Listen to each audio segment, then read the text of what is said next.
In Malaysia, I think we need a new trade and business culture.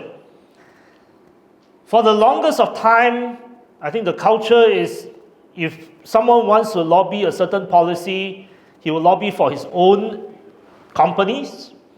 But in terms of trade lobbying or lobbying as an association, I would say that we have not reached the sophistication of many developed countries where trade association will do policy study, will actually advocate policy, work with association, work with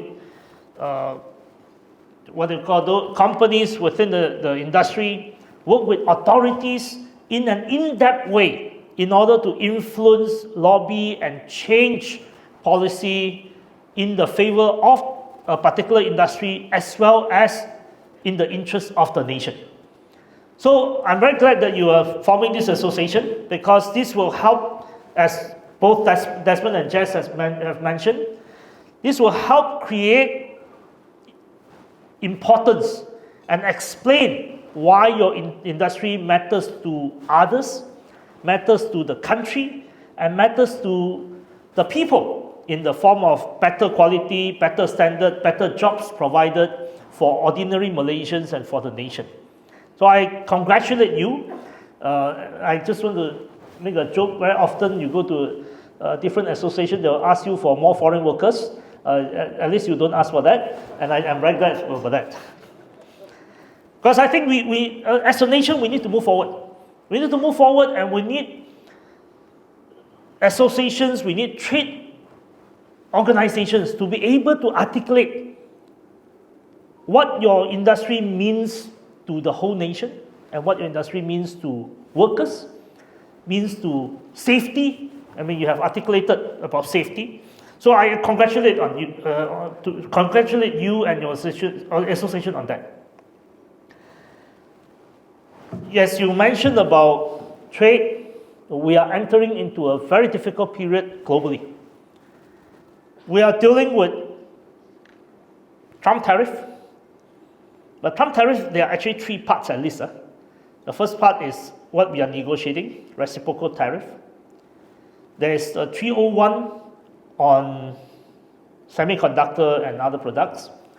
There's a 232, which Roshan is very familiar with. So under 232, tariff on steel and aluminium is now 50%. And what Roshan and many friends are now facing is not the first order effect, but the second order effect, in which there are now some evidence, preliminary evidence, that show that over the period of February to April, there are significant increase in some particular products of import from various industrialized countries. So it's not just one country, but multiple industrialized countries that produces steel, namely China, Japan, Korea, Vietnam, Indonesia. So significant imports of certain products. So we will have to work together in order to see what we can do both domestically as well as with the relevant industrialized nations.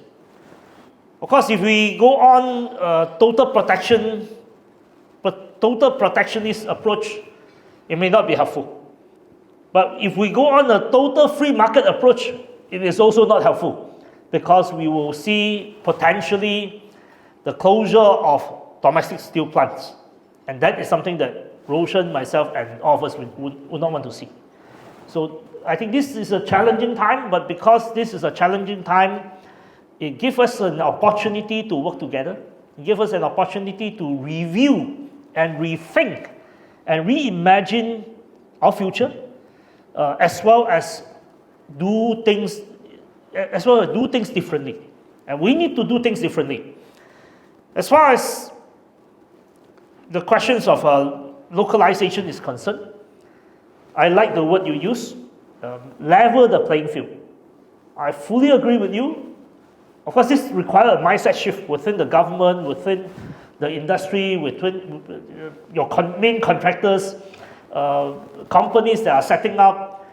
MIDA, MITI, everyone, CIDB, everyone will have to rethink how, and the role of the government as well as the role of the market.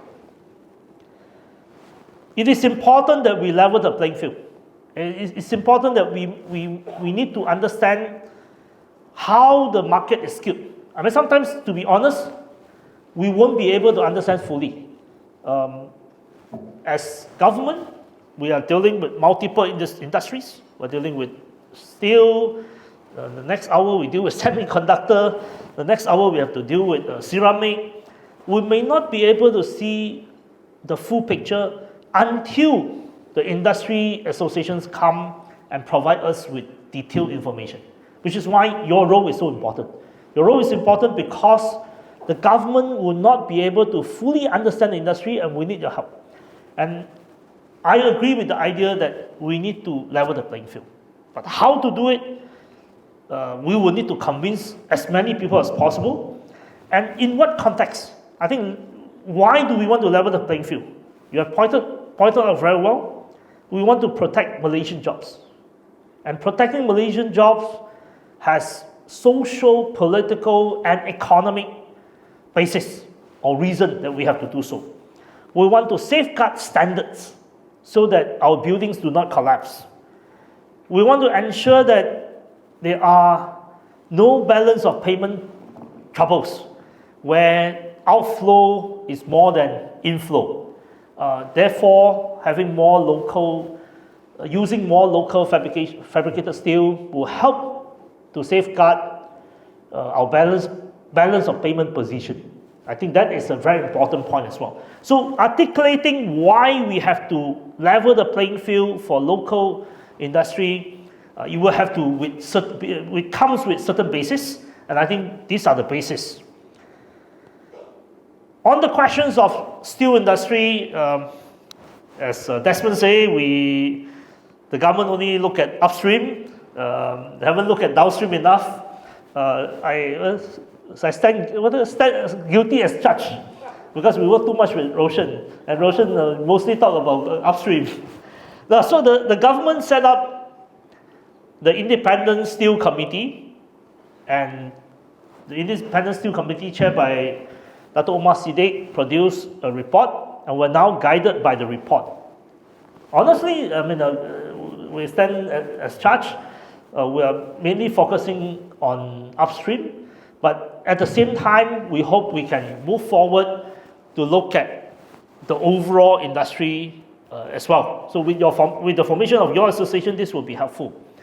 So last year, the Independent Steel Committee presented its report to the government, and the report was presented to the Prime Minister in February during the Majlis Pelaburan Negara, National Investment Council, and the Prime Minister as well as the Cabinet took note of the report. We are now in MITI working on creating or drafting a steel industry bill, or a steel industrial act, hopefully will be passed in government, that will structure and transform the current Malaysian Steel Institute. Leon is here. I saw Leon earlier. Where are you? Okay. Yeah, so we want to transform the current Malaysian Steel Institute, and we want to be able to do more policy research and to advocate as well as monitor the market, monitor the steel market with more capacity, with more policy expert and capacity. We hope that hopefully we can pass the bill this year, and we'll have a new structure. We are also trying to deal with multiple challenges, including amending the Anti-Dumping Act. The Anti-Dumping Act was what they call passed by Parliament in 1993.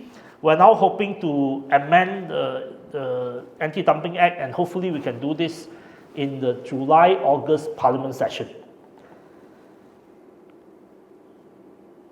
I also noted that Desmond mentioned about the usage of steel in construction.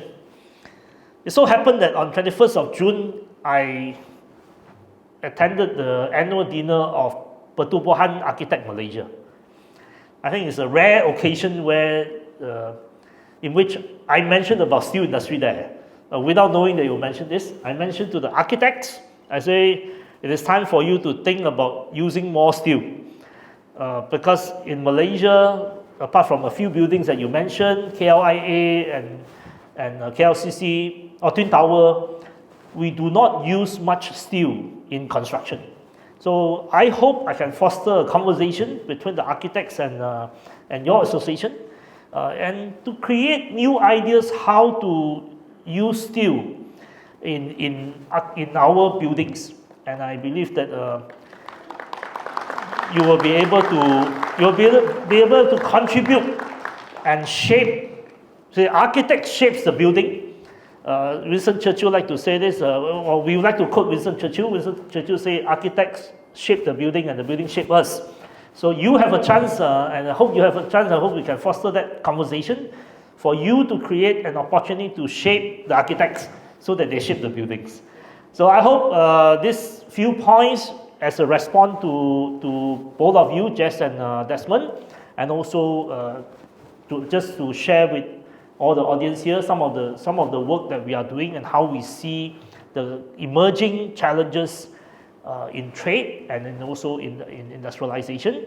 And I hope we can work closely together. I wish you well, and I hope to see you a lot more in structured conversation within the government, between your association and MITI, with CIDB, potentially with JKR and other government organizations. So thank you very much. All the best to you.